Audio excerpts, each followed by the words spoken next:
Welcome po muli sa ating podcast. Ito ang JCA Law After Office. Kasama natin pa rin siyempre si Attorney Jake Aguilar. Isa po siyang Filipino immigration lawyer. At ako naman po si Josephine Bacani. Ipinagpapatuloy lang po natin ang part 2 na ating usapin kanina bilang ating Year-Ender Immigration Special Edition. So ngayon Sir Jake, pag-uusapan naman natin ano po ang epekto nitong pagbabago sa immigration sa mga estudyante, international student at mga temporary foreign workers, Sir Jake. Right. So dun sa part 1 natin, pag-usapan natin yung 2025, kumbaga yun yung backdrop ng pag-uusapan natin ngayon 2026 naman. Malapit na, ilang araw na lang, New Year na ulit. Napag-usapan na rin natin kahit papaano yung outlook, kahit papaano yung 2026. Pero yan, ito na yung deep dive natin dyan. Part 2 natin. So, kung ikaw estudyante or worker, ano ang inaasahan natin sa 2026? So, ang tema naman nito, marami pa ring challenges, Pero medyo magkakaroon ng konting kaluwagan. Magkakaroon ng counting improvement. Yun at least yung expectation natin. Pero hindi mawawala yung challenges. Andyan pa rin siya. So expect natin na may marami pa rin challenges along the way sa 2026. Pero mas mababawasan.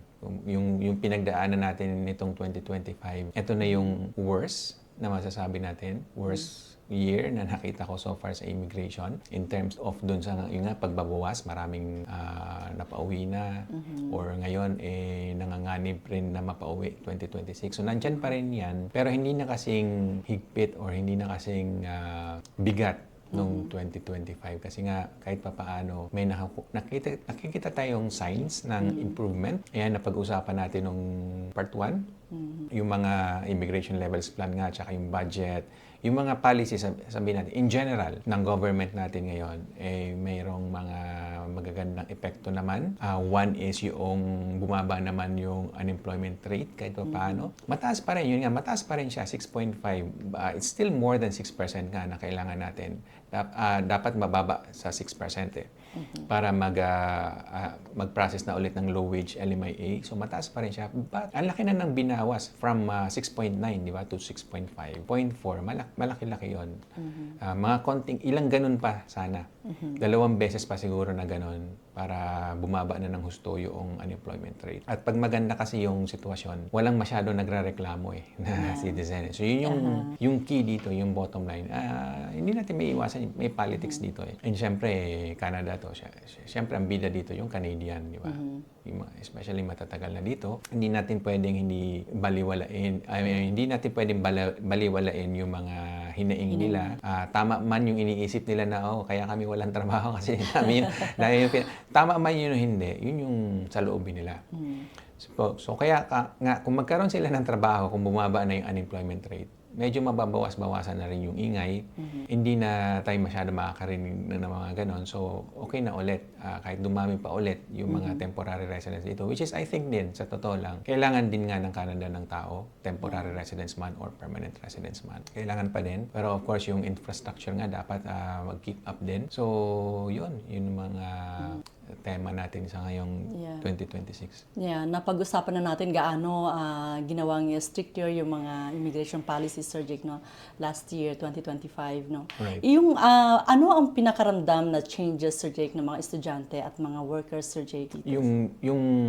Pinakamalaking changes na naapektuhan itong mga workers and then mostly international students. So yung changes na naramdaman natin ay noong 2025, di ba? Yung halimbawa, yung sa workers ba, hindi na sila nakakakuha ng renewal. Right. At saka yung may mga asawa, which is common yun, na sinama nila yung mga asawa nila dito. Yung mga asawa nila hindi na makakuha ng panibagong trabaho kasi wala silang spousal open work permit na kasi nga sa mga paghihigpit na ginawa sa study permit, eligibility, at saka dun sa worker eligibility, hindi lahat ay eligible for spousal open work permit. So malaking problema yun kasi isa na lang yung makapagtrabaho, isa na lang yung kikita, paano yung bubuhay yung buong pamilya nyo. Yun yung issue So, but that was 2025 nga.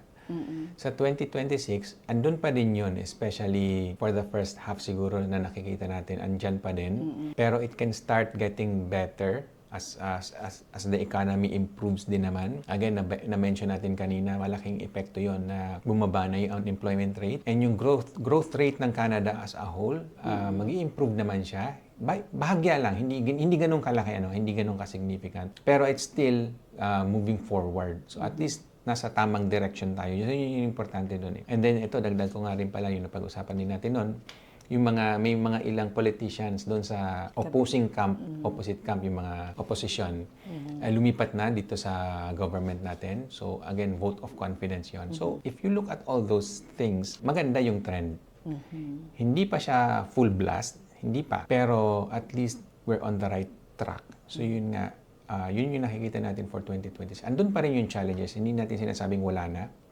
Andyan pa rin. Pero medyo huhupa ng konti yung mga challenges na yun. Medyo makakahinga-hinga tayo ng kaunti. Pero ang tanong nga din kasi, kaya pa ba? Kaya pa ba natin ito? Yeah. Itong mga international students, Sir Jake, na kung nakaraang taon ay talagang nahigpitan nga ang pagbawas sa kanila. Ang daming pinauwi mga international student, yung aramdam natin yung pain sa kanila kasi nakapaggasto-gasto na sa kanila sa Pilipinas. Exactly. Propriedad nila ay naibenta na. Tapos dito nakipagsapalaran, nag-aral nga para sa new adventure for the better future, no? Worth it pa ba itong international student pathway para sa kanila, Sir Jake? So yan, napakagandang tanong yan. And then tama ka ako, hindi man ako international student na pumasok dito, but I can see students who came here. At saka ako nga din sabihin natin kahit PR na, ramdam ko yung hirap, di ba? Yung papaano ka magsimula ulit. So PR na ako nun. So what more? Yun nga, I can imagine what more kung dumating ka dito as a student. Mas grabe yung challenges ba? So magandang tanong yan, is it still worth it? Right. Especially with what's going on. Ultimately, kayo din nasasagot niyan, di ba? Kung worth it. Pero kahit pa paano, ayan, pipilitin natin sagutin yan. Worth it pa din para sa akin. Yung challenges nga, andyan lang naman yan eh. Pero alamin mo kung ano-ano yon. At ikaw ba, tanungin mo yung sarili mo, kaya mo ba yung pagdaanan? Kung kaya mo, kung matibay ang loob mo, at saka kung ina-outweigh nung kagustuhan mo maging PR dito sa Canada, kung ina-outweigh nun yung challenges na pagdadaanan mo, well, para sa akin, it's worth it. So far naman wala pa akong nakikita or nakikilala, starting with myself, na dumaan sa challenges. Ako din naman, it's not without any challenge eh. Nung naging PR ako dito, hindi naman din ganun kadali. Maybe I can share that in some other time. Pero even me, tsaka sa lahat na nakikita ko, wala namang hindi dumaan sa challenge. Meron lahat eh. Pero eventually, pag naging PR ka na, yun din ang alam ko, sulit lahat ng pinaghirapan mo. Kung makatawid ka doon, kung makaabot ka doon sa ganung punto na maging PR. Kasi once na maging PR ka, madali na eh. Unang-una yung mga privileges nga din, available na rin sa iyo eh. Para ka na rin ang citizen. Ang hindi mo lang magawa yung bumoto eh. Or kumandidato, mga ganun eh. Pero everything na meron ang citizen, meron ka na din. Tsaka yun nga, protected ka na din as we have discussed doon sa part 1. Kumbaga, you're one of us already, even if PR ka pa rin, hindi ka pa citizen. You're one of us. You are entitled to protection. So ikaw na rin ang priority sa mga trabaho, bago bigyan ang mga temporary workers ng trabaho or work permit, ikaw muna dapat ang may trabaho.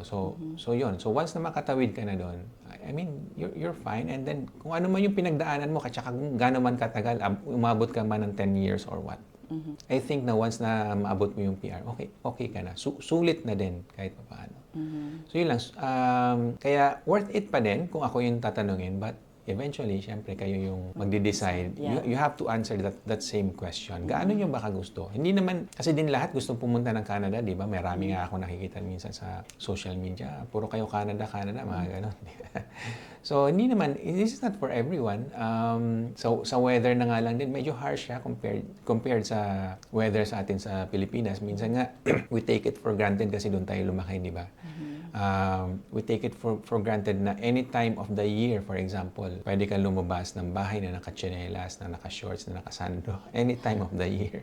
Dito hindi mo magawa yun. Summer mo lang magagawa yun. Like about 3 months out of the entire year. So most of the time, medyo nakabalot-balot ka ng medyo makapal, jacket. And pag winter nga talagang todo balot. Because we have 4 seasons here. 4 seasons. So, it's definitely not for everyone. Tsaka yun nga, sabi mo, kahit mayaman siya, progressive, develop, ganyan. In terms of yung connection, medyo less nga. So medyo detached yung mga tao kasi everyone's busy, may kanya-kanya silang buhay, ginagawa, ganyan. So hindi ganun kadali na lumabas with your friends or even family, di ba? Medyo i-schedule nyo siya eh. Hindi katulad sa Pilipinas na doon, na we take it for granted na pagka medyo bored ka ng konti, maghanap ka ng kaibigan mo, i-text mo siya, maya magkasama na kayo. Ganun lang kadali. Dito kahit neighbor mo, di mo minsan Dito, kilala. hindi ganun kadali. Pwede pa din, but it takes more effort, yun na nga lang. Tsaka even with that effort, hindi natin mapapantayan yung level of closeness na meron tayo doon sa Pilipinas. So yun lang. So it's not for everyone. Pero marami din naman na benefits, definitely. Kung gusto nyo ng kahit paano gobyernong maayos yung takbo na, I mean, sa mga government offices na walang masyadong pila, di ba? Eto, nandito yun na medyo less yung frustration mo pagdating sa ganyan na hindi ka na pababalik-balikin. And then medyo less nga din yung traffic. So kung meron kang gustong puntahan, makakarating ka doon na kahit paano na-estimate mo na, darating ako dyan mga alas 2. Alas 2 ka nga darating. Ganun lang. So maraming definitely advantage. And again, kung ako yung tatanungin personally, okay yung naging decision. Even if, we had our own challenges din. Pero at the end of the day, kayo ang mag-decide kung worth it nga ba sa inyo. Kung nandito na kayo, yun na lang. Andyan na kayo eh. Yeah. Wala nang bawian. I-push nyo na. Huwag kayong tumigil. Don't stay in the middle. Tsaka huwag kayong bumalik. I mean, kung babalik man kayo, kung talagang hindi nyo kaya at kailangan yung bumalik, pwede naman yan eh. I can understand that. But always keep in mind na babalik kayo dito sa Canada. Pwede kayong bumalik. Kumbaga yung pangarap nyo, ituloy-tuloy nyo na. Huwag nyo sayangin yung nasimulan nyo na, di ba? So kung nasimulan nyo na yung plano, andito na kayo and everything, kailangan nyo nang ituloy yan. Huwag nyo sayangin yung mga sakripisyong ginawa nyo. Otherwise, iba, para saan pa yung mga pinagagawa nyo or mga sakripisyong ginawa? Para saan pa yun? So, ituloy nyo lang siya. Nandito kami para dyan. Nandito kami para sa inyo. So, kung may nanonood dyan, ganun ang sitwasyon nyo, we're here for you. Yun naman ang nasa labas pa. So, at least wala pa silang ini-invest masyado, di ba? Actually, yun yung pinaka maganda nga kung tutuusin kasi yung pressure medyo hindi pa ganoon katindi. Medyo relax pa eh. Meron ding paraan para at least makagawa kayo ng mga bagay na you get closer to your dream na makarating dito. If that's your dream, by the way, na makarating dito sa Canada, pinag-uusapan natin languages, that's one. Simulan nyo na doon. You don't need to be here to improve your English or your French language. You don't need to be here. So kung okay sa inyo yon na gano'n, gawin nyo siya.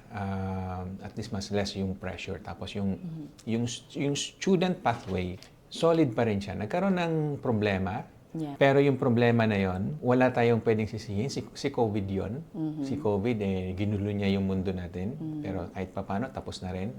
So hopefully nga, naka-move on na tayo. And then, hopefully, babalik ulit sa ganon sitwasyon na yun pa rin, yung student pathway, I think it's still the most solid pathway. Kasi, mag-aaral kayo dito, gusto ng Canada yon, mag-i-invest kayo sa Canada din. Tapos yung pinag-aralan nyo, syempre Canadian standards, syempre yung by the way, yung mga schools dito tsaka office, di ba? School and businesses, sabi natin. Integrated sila. Uso dito yung mga co-op, internship, etc. So, nag-aaral pa lang kayo, magkakaroon kayo ng experience na magkaroon ng placement sa mga opisina. So, magkakaroon kayo ng importanteng work experience. Mas malapit, mas madali kayong ma-absorb eventually. So yun, because of that, mas madali yung integration. Yes, may investment, mga up to 2 years nga siguro. Yun yung pwede nating i-recommend na duration ng pag-aaral. 2 years. Yeah, I know, magastos. Iba yung presyo pag international student, di ba? Like times 4 nga daw eh. So magastos, mahirap, pero kailangan eh.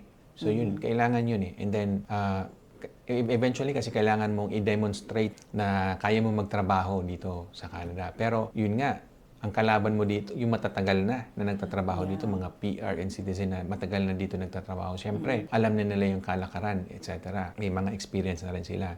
So, sila yung makakalaban mo pagdating sa trabaho eh. Siyempre, kung merong pipiliin yung employer, siyempre, unahin nila yung medyo may experience na. Yung medyo matagal na sa Canada, di ba? So kaya nga din, importante, or sabihin na nga natin, essential na dito ka din mag-aral para magkaroon ka ng footing at magkaroon ka ng chance na makipag-compete dun sa mga datihan na dito compared sa like papasok ka dito, worker na, pwede naman. So if you think you're competitive enough para gawin yon, kaya mong i-demonstrate na kaya mong gawin din yung trabaho without going back to school, why not? Pero dun sa mga hindi kayang gawin yun, dan tayo sa school muna. Yeah. Sir Jake, so dudugtungan ko lang yung mga na-mention mo about the advantages of becoming an international student here. Ano pa ba ang mga ibang bentaha kapag sila ay international student dito sa Canada? Well, at least for now, kung international student ka, pwede ka pa rin magsama ng pamilya. May restriction, by the way. Hindi na kasing dali noon. May restriction, pero pwede pa rin naman. As long as you meet yung mga criteria nga na yon. And for one, ang pinopromote ng government ngayon, yung mga PhD or masteral students. So, gusto pa rin ng Canada yung mga highly skilled, highly educated na individuals from all over the world na pumunta dito. At yun nga, kung magagawa nyo yun, mag-aaral dito ng masters, pwede nyo pa rin isama yung pamilya nyo, yung asawa nyo, pwede pa rin magkaroon ng work permit. At yung mga anak nyo, pwede pa rin mag-aral. So, kahit pa paano, may advantage pa rin yung pagiging international student dito. Yun may mga PhD inclined education, Sir Jake, mas madali ang processing ng working permit nila dito at Mas may mabilis. possibilities na maging PR. So yun, maraming privileges din na binibigay. So aside from, yun nga, pwedeng isama yung buong pamilya, exempted sila sa cap, meaning kasi yung may cap usually, may limit ba sa dami ng students dito na pwedeng tanggapin. So, hindi sila kasama doon. Tsaka mas mabilis yung processing time nila usually. So, talagang nakikita natin na yung effort ni Canada para maghikayat ng mga tao na pumunta pa rin dito, andun pa din. So, parang negosyo din yan eh. So, you just think of Canada as a business ba? Gusto nilang makakuha ng kliyente, mga estudyante, pumunta dito para din palakasin yung economy ng Canada eventually. Pero yun din, syempre, as a business, dapat yung reputation ni Canada maganda. Kaya nga din, how it's handling its immigration issues right now will reflect its credibility later on sa paano nila itrato yung mga mga estudyante or mga temporary residents nila dito. Kaya nga din, sa pagkakaalam natin, hindi nila papabayaan. Especially yung mga nandito na ngayon. Nagigpit, yes, andun tayo eh. Nagigpit. Kailangan din talaga kasing bawasan. And again, diniscuss natin sa part 1 na it's a political reason din. Pero nag-i-effort pa rin din talaga ang Canada para hindi nga hindi maging unfair yung process doon sa mga nagbabalak na pumunta dito sa Canada. And then, let's hit this next topic, Sir Jake. Ano ba yung mga common mistakes ng mga international students, Sir Jake? Ang mga common mistakes lang na, medyo marami. Kung tutusin, over the years din, siyempre, yung may mga problema, sa atin sila lumalapit, di ba? Right. So, ang mga common mistakes yan. Yung, unang-una, yung 1 year lang yung kinuha nila na course. Siguro, naengganyo sila na marami kasi ahente sa Pilipinas ngayon na sweet talker ba na, 1 year lang kailangan mo, magiging PR ka, ganun ba? So, marami tayong naririnig na ganun. Pero yun yung, I would say, one of the most common mistake na 1 taon lang. Kasi, bagamat, yes, makakapunta ka rito 1 year of study and then later on, mabigyan ka ng PGWP for another year. Medyo bitin yun eh. Sa tingin mo ba, after 1 year, PR ka na? Think again, parang gano'n. Kasi yung iba nga dito, ang tagal na, hindi pa rin PR. So ano nang gagawin mo? Marami sa kanila, marami sa mga nakilala ko noon, kailangan nang umuwi kasi wala na silang, especially ngayon sa panahon ngayon, medyo bitin yung nila, experience and all, tsaka wala masyadong opportunities ba. Siyempre, ibibigay yun sa mas may mahabang inaral o mas mahabang experience ba. So, medyo less yung yung competitiveness mo. So, it's either mag-aral ka ulit or gawa mo ng paraan or hanapan mo ng ibang solusyon. Pero, yun yung one of the most common mistake na 1 taon lang yung inaral mo dito. So, aim for at least 2 years or yung mga masters nga na kahit 16 months lang, pwede na din. So, higher level education. Tsaka din, another mistake is yung kahit ano na lang inaral mo para lang makarating dito. Huwag ganun, masyadong aggressive, yung masyadong risky din. So, kung mag-aaral ka rin lang, aralin mo yung sa tingin mo, may magandang trabaho na naghihintay sa'yo later on. So, Kumbaga, again, anong kailangan ng Canada? Ano bang kailangan ng Canada dito? Whatever that is, dun ka pumosisyon. Huwag yung kahit ano lang. Sige. Ano ba ang pinapriority ng gobyerno ng Canada? Anong klaseng estudyante, Sir Jake, ang gusto nilang Yung mga highly skilled, yung mga tipong hindi kayang gawin ng kahit sino lang, yung may mga mataas na pinag-aralan, sabihin natin ganyan. Again, mga masters, PhDs, university graduates, meaning 4-year course, or mga technical, sa mga technicals din, mga trades, pwede din yun. Sir Jake, with regard naman dito sa mga PGWP or SOWP, wake-up call ng 2025, ano ba ang changes, no, at restriction, kinagulat na marami ang pagbabago dito sa PGWP na to? So, another, ano pala din. So, kailangan may, may mga backup plan. Sabihin natin. Plan B, Plan C. Right. Hindi enough na nag-aral ka dito, yun nga, magiging solid na yung pathway mo, worker ka, and then PR and so on. Dati okay yun eh. Dati, nung wala pang COVID. Pero syempre, expect nyo rin na possible na may mangyari, di ba? Na kinaharap yung Canada. Possible na hindi ka makakuha agad ng trabaho. Dapat ready ka doon. So, meron kang plan B, plan C, and so on. Yeah. Hindi pwedeng lahat na binuhos mo doon sa plan A lang. Kasi, well, hindi natin control yung buhay natin. Tsaka kung anong mangyayari dito sa Canada, hindi natin control. So, At ang immigration papalit-palit. at saka papalit-palit. Yan ang policy nga kasi depende rin yan sa kung ano yung nangyayari. Yeah. So, dapat ready tayo sa ganoong eventuality. So, again, meron tayong dapat mga backup plans. Bakit ba biglang naging ganito kahigpit, Sir Jake, ang limitation, restriction sa mga PGWP? So, bottom line lang is, hindi kinaya ng ekonomiya ng Canada. Which is, kung tatanungin naman kung ba't nagkaganon, well, COVID yung reason. After ng COVID, hindi agad naka-recover ang Canada. So ito, hindi na natin kailangan ng explanation. Alam naman natin lahat yung COVID. Kahit saan ka ng parte sa mundo, dinaanan ka ng COVID, malamang Pilipinas man o Canada or saan pa man. So after noon kasi, maraming negosyo din ang tinamaan, ang naapektuhan. Canada as a whole, wala na siyang budget. Kasi naipamigay niya na during COVID, di ba? I don't know, dito kasi sa Canada, kahit pa paano may natatanggap tayo ng mga benefits, di ba? Parang ang saya nga kasi you don't have to work. Pero may kahit pa paano may dumarating na pera, may dumarating na ayuda, di ba? Pero lahat ng yun, syempre utang yun eh. At some point, you have to repay them back. Right. So after that, nandun yung repayment na. And marami na nga ang hindi nakapagbayad, medyo individual man or negosyo. Maraming hindi nakapagbayad doon, so maraming nalugi. So yung Canada as a whole, hindi niya na kayang i-absorb yung dami ng mga tao dito, especially temporary residents, students, and workers, hindi niya na kayang i-absorb yun. So yun ang naging problem. Ano kaya ang mga maling assumptions, Sir Jake, ng ating mga workers? So yun na, yung assumption na parang the good times will never end, parang gano'n. Yeah. So you can never expect those kind of things. So parang kay Cinderella movie, di ba? Yung story ni Cinderella, at some point, pagdating ng 12 o'clock, balik ka sa dati. So anyway, in almost all cases then, so good things never last. Although pwedeng bumalik ulit sa dati. I mean, cycle naman yun eh, boom and bust, di ba? Parang gano'n nga. Minsan may good times, pero may bad times din, and then balik na naman sa good times. So ang tanong lang, kaya mo bang maghintay pag may bad time ba? Kaya mo bang mag-survive na bumalik para makabalik ka ulit sa good times? So, yun lang naman. Yun yung isa sa ano nga din dyan. Worst mistakes, di ba? Na things will not change. Things always change, di ba? And minsan nga, may mga nangyayari na hindi rin talaga natin na-expect. Katulad ng COVID. No one really expected that. Tsaka global yun eh. So, wala kang pwedeng pagtaguan eh. Hindi ka pwedeng lalabas muna ako dito kasi magulo dito. Punta muna ako doon sa iba. Kahit saan ka pumunta ka sa Pilipinas, Canada, is the same COVID na haharapin mo, di ba? So, yun lang naman. Always be prepared. Bago ko i-touch yung mga few left questions natin, Sir Jake, ano yung magiging advice mo, Sir Jake, na mention mo na lang yung mga estudyante, pinapauwi, gano'n.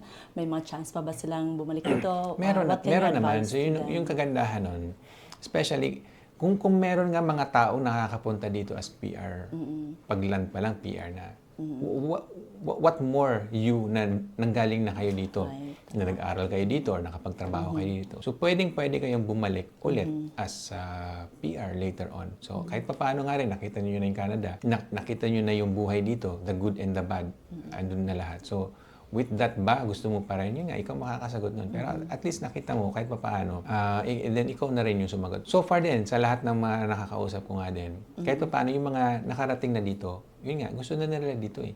Yeah. Kahit yung mga ibang pumunta dito even as a tourist man lang eh, pag nakakapunta na sila dito, parang ayaw na nga nilang umalis. I can't blame them, di ba? Yeah. So, but anyway, yun lang naman.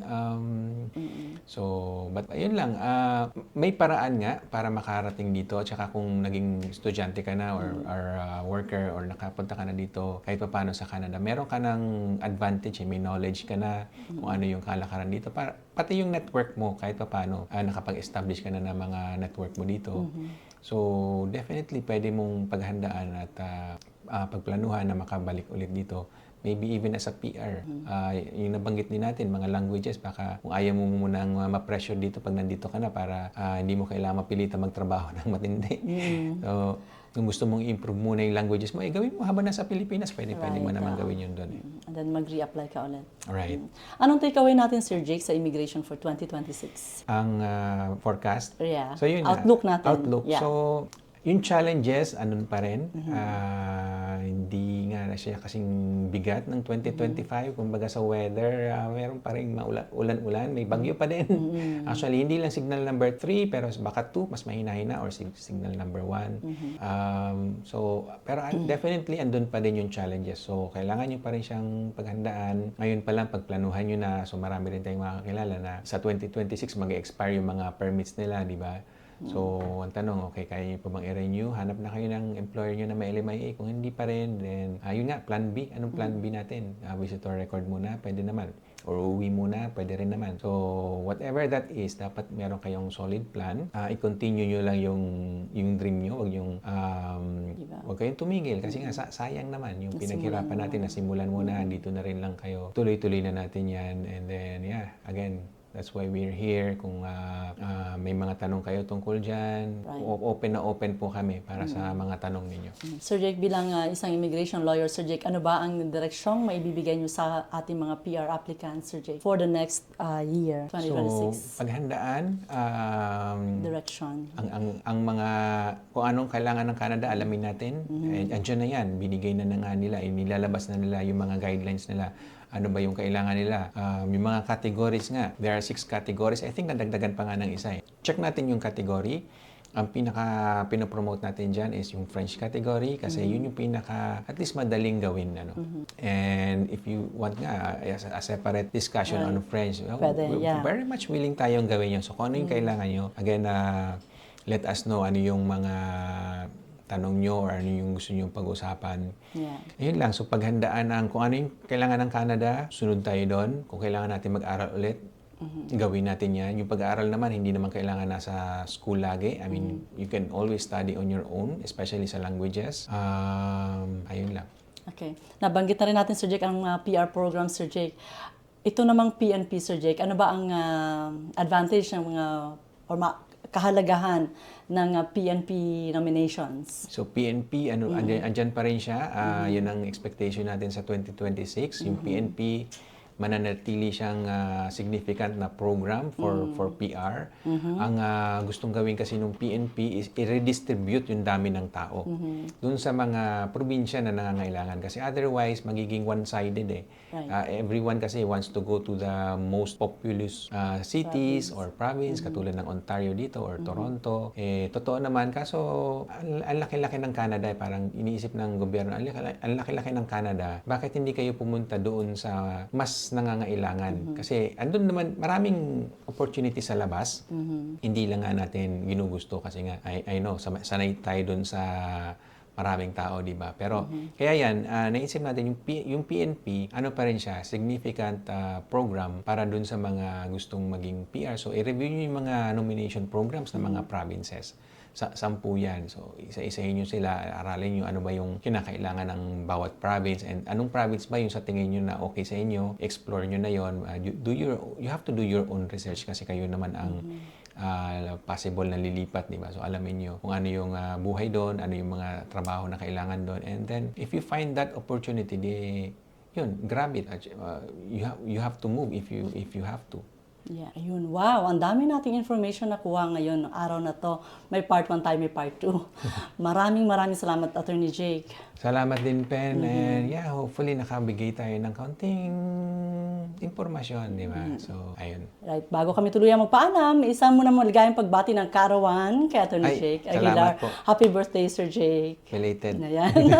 Belated. Tapos Ayan, maraming salamat po. Sana'y may natutunan kayo sa araw na ito. Napakaraming information, ano. Bilang aming year-ender immigration special edition, nag-iiwan po kami sa inyong lahat ng Happy New Year. Sir Jake, Happy New Year. Happy New Year, Pen. Happy New Year po sa lahat. Mula sa JCA Law After Office. Ako naman po si Josephine Bacani. Nag-iiwan sa inyong lahat ng magandang araw.